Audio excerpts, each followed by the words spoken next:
आपने प्रश्न पूछा कि 12वीं के बाद तैयारी का शेड्यूल क्या होना चाहिए, तैयारी कैसे करें। आप खासतौर पे जब कॉलेज जा रहे हैं, आपके पास समय कम है और आप अपने शेड्यूल को एक ऑप्टिमम रखना चाहते हैं, अच्छे तरीके से उसको करना चाहते हैं। तो आज मैं एक पूरा विधिवत आपके सामने एक शेड्यूल डिस्कस करने जा रहा हूं कि अगर आप कॉलेज के साथ हैं, पढ़ाई कर रहे हैं, उसके साथ साथ आप यूपीएससी की तैयारी के लिए खुद को कैसे प्रिपेयर कर सकते हैं, कैसे झोंके रख सकते हैं।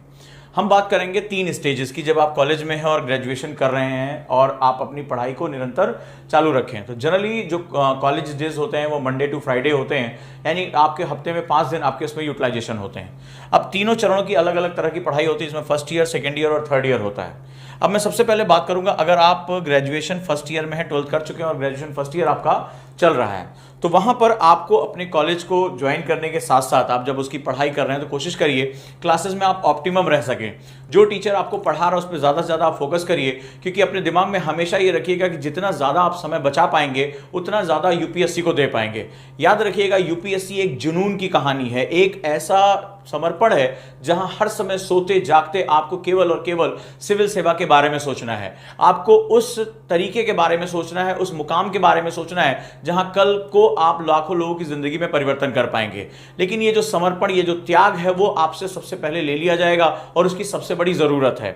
जब आप अपने क्लासेस में हो, आपके टीचर क्लासेस कर रहे हो, तो आप कोशिश करिए कि जो नोट्स आप बनाइए वो शॉर्ट नोट्स बनाएं या उनको पॉइंट वाइज करें, ताकि आप क्लास की चीजों को ज्यादा से ज्यादा याद रख सकें, ज्यादा से ज्यादा आप उसको समझ सकें।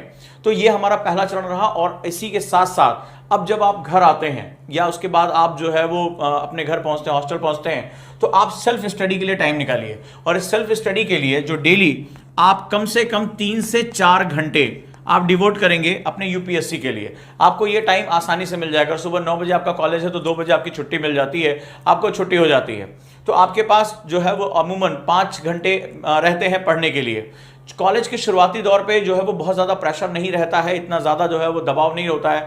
फेस्ट चल रहे होते हैं, फ्रेशर पार्टी चल रही होती है, क्लासेस बहुत ज़्यादा जो है इनपुट्स नहीं होते हैं। तो ऐसी कंडीशन में आप देखते हैं कि वहाँ पर आपका अपने कॉलेज में जो पढ़ाया गया उसके लिए 1.5 से 2 घंटा मोर देन इनफ है। अगर आप उसको रिवाइज करते हैं तो काफ़ी अच्छे से आपका काम हो जाएगा। आपके जो 3 से 4 घंटे आपको मिल रहे हैं, वो 3 से 4 घंटे आप यूपीएससी के लिए देना शुरू करिए और अपने बेसिक्स को जो है वो डिफाइन करिए। अब हम बात करेंगे कि इन 3 से 4 घंटों में आपको क्या क्या चीजें हासिल करनी है। तो जो आपके पास सेगमेंट्स हैं, जो फर्स्ट ईयर का मैं आपको सेगमेंट दे रहा हूं, उसमें तो सबसे पहले आप न्यूज़पेपर पे सबसे ज्यादा फोकस करेंगे।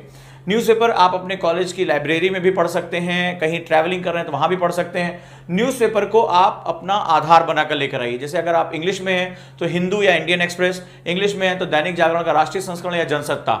लेकिन इसको आप आदत बनाइए और सिलेबस के अकॉर्डिंग पढ़िए। जब आप न्यूज़पेपर पढ़ेंगे तो आप सिलेबस के अकॉर्डिंग पढ़ेंगे।